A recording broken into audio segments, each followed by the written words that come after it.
Hello, comedians on YouTube. Thanks for joining us today. I'm going to give you my top 5 tips on how to add more time onto the set you are already performing. So if you want to get from your 5 to the 10, 10 to the 20, 30 to the hour, I'm going to give you my top 5 tips. Check them out. Enjoy this video. Here we go.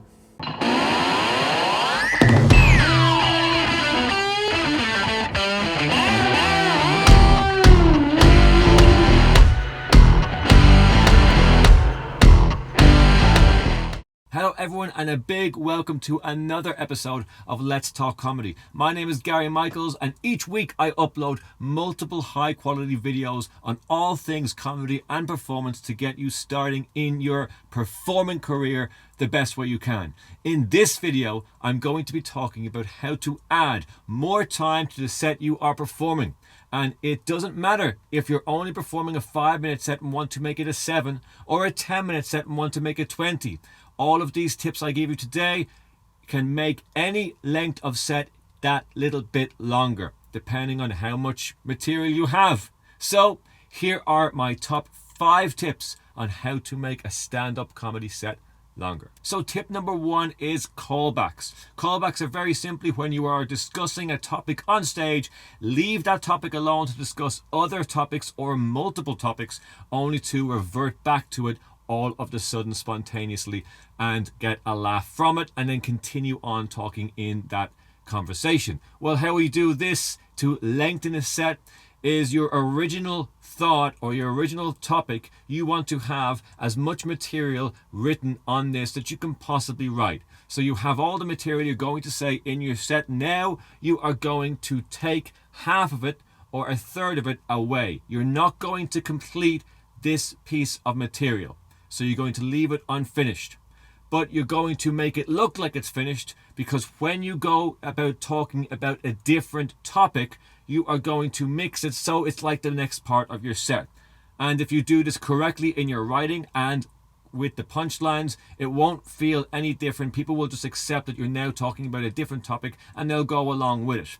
And then, well, you can talk about that topic for as long as you want. You can even go on to multiple topics after that, and then you do the callback and you finish the written set that you took out earlier, which means you give it that feel that it was missing from the beginning. And when you sum up something, even though it wasn't summed up at the beginning and they didn't miss it, but now you sum it up at the end of your set, well, it makes much more sense. And it's like, oh wow, I didn't even know they were going to have a point about that topic, and you did. You delivered it, and you got to sneak in as many other segues as you possibly want. And the great thing about this technique is you can do it multiple times in one set. If you've got a very long set, if you're performing 25 minutes or plus, you can do this multiple times. You can break up the very opening of your set, call back at 15 minutes later when you're talking about a whole different thing, and then that callback is going to interrupt this piece of information that you're going to call back to after you're finished it. So you can have that link. You can keep on doing the callbacks over and over again, as long as it's working and as long as you're the kind of act with these story form jokes that can afford to do callbacks whenever you want. So I would say have as much fun with that as you possibly can. And next time you are writing a segment or a story, cut it up into as many sections as you can, look at it and see if they will stand alone, and then start mixing the material you have that doesn't involve that topic in with them, and you will see that set get a lot bigger a lot faster. Go do that one now. Here is tip number 2. Do remember, if you are enjoying this video today, then hit the like button, and of course, most importantly, hit the subscribe button. Please do join the community by hitting both those buttons. It lets me know you're out there. It really helps the channel out, helps get more eyes on what we're doing here. So go ahead, hit those 2 buttons now. Let's get on with the video. Tip number 2 is this: simply changing your point of view on a topic. So let's say you've been discussing one topic for a while. If you're doing a 5-minute set, a long time to discuss one topic would be 2.5 minutes, 3 minutes. If you're doing a 10-minute set, you might even go over 4 minutes on one topic.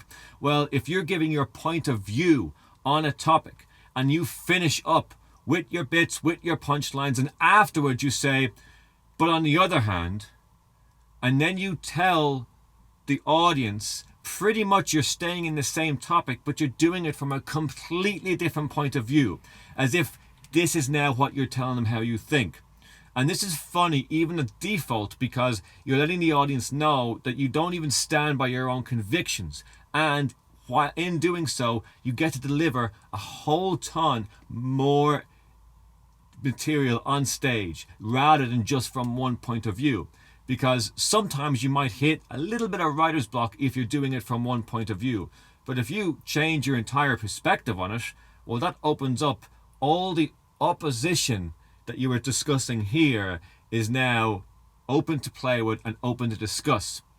And you can even do this style from someone else's point of view as well. Even a member of the audience, you could do that. But I always had a lot of fun, and I think it's a nice place to go, letting the audience know that, well, what you've just put up with for the last 4 minutes aren't even my thoughts. I can just change just on the moment, and then you can go on from there. So if you have 3 minutes of material on one topic, well, just change your mind on that topic sometimes. In stand-up comedy, you are entertaining the people. It doesn't have to be all true. And if you're the kind of comic that thinks I want to tell only truth on my material, I don't ever want to lie, I want to express exactly how I feel about everything, well, that's fine. You can have a different point of view from someone else, from a third person, that's fine. But this is just a way of lengthening out that set. You have way more to talk about. You don't just need to talk about your own opinions and your own point of view on things. You can talk about the opposition as well, and you can double that amount of time that you spend in doing so. Okay, tip number 3 is to wrap up a piece of material by delivering a punchline, getting the laugh, waiting for that reaction to slow down a bit, and then you're going to say, and that's also how I feel about, and then describe the topic of your next bit. It's not going to fit in, but the madness of you tying in the meaning of it, because usually punchlines are pretty absurd, especially when they're to finish up a piece, and then by you just dragging in something to connect it to, even though it doesn't. So let's say you finish up by saying something bizarre about being at the gym, and it's a crazy statement to make, and then you wait for the laughter just to drop a little bit, and you go, and they're also my thoughts on religion.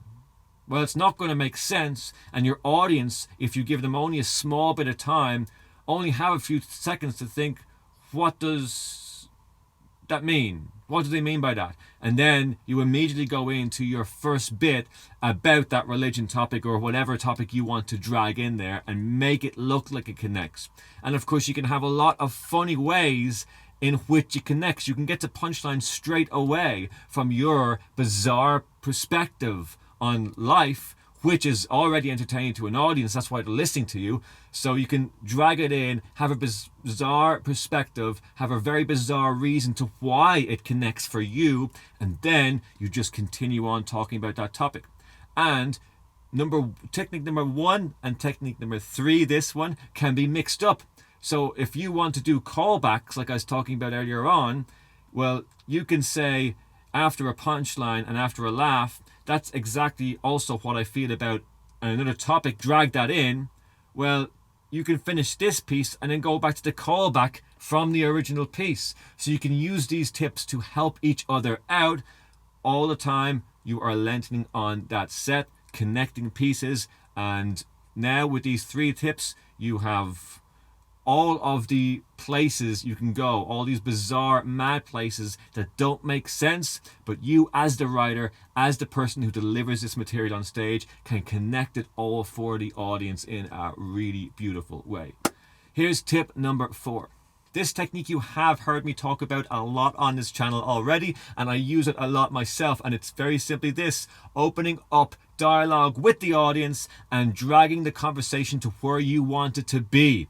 And the strength of this is so great, and I know you've heard me say this before, but because when you open up dialogue with the audience, you are connecting everyone in the room to what's going on. You are heightening the focus in the room towards you on the stage. It's one of the most effective and efficient ways of getting everyone on board.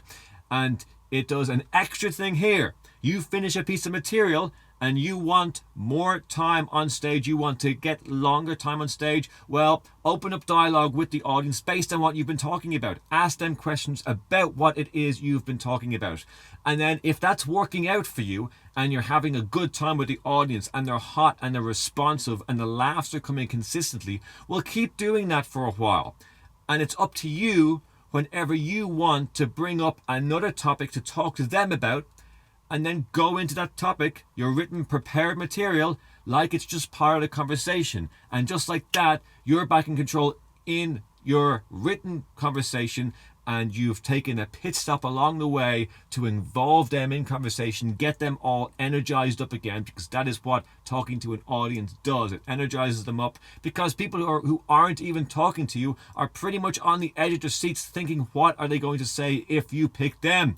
And of course, the people you are talking to are hopefully having a good time talking to you. So don't be afraid to open up dialogue with the audience.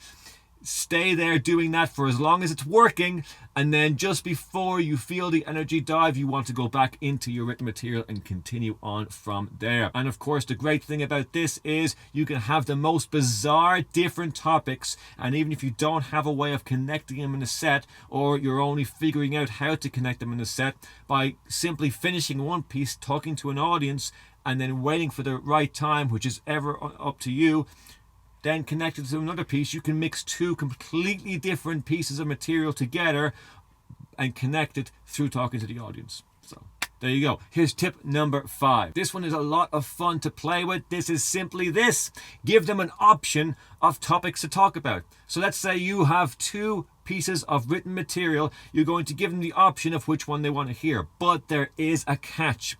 Whichever one they give you. So let's say you have religion and you have going to the gym, and they say they want to hear about the religion. Well, you're going to make it so that your writing does this: whenever you finish the piece about religion, well, the punchline has something to do with being able to go straight into the piece about being at the gym. And what this does is it gives you a lot of time to have both of these things spoken about on stage, and at default, it gets a laugh because you let the entire audience know that you weren't playing ball and giving them an option. They were always going to hear both these stories, and the only difference was which one came first. So of course, if they had the gym picked out first, you would have a good way of segmenting into pieces about religion. And this kind of a technique also brings up very interesting ways of finishing one piece of material to go into the next. It forces you to be as creative as possible.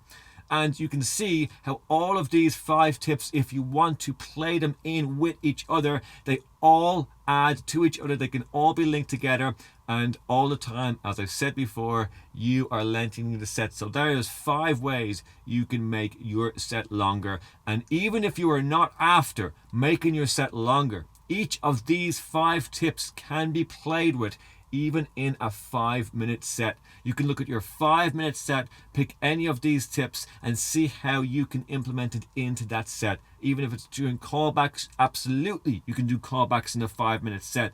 And there might even get more of a laugh, because definitely in a 5-minute set, no one is forgetting what your topics are about. So that's it for me on this video. And remember, these are only 5 ways you can make your set longer. How about you go and do some homework, write another few ways in which you can think of to make your set longer. Let me know what they are in the comment section, because I'd love to find out your creative ways of doing so, and maybe I'll implement some of them into my writing. So go ahead and do that. Join the comment section with any other ideas you have for videos. Let me also know in the comment section, and I will make those videos for you. That is a promise. As always, thanks for watching. If you want to support the channel, the information on how to do so is in the description. You can become a member, or you can have a one-time payment just to help the reach of this channel and the distribution of the videos on the platform, and I'd be so grateful. And of course, as always, click any of the links on the screen. Thank you so much for watching, and I will see you on the next one.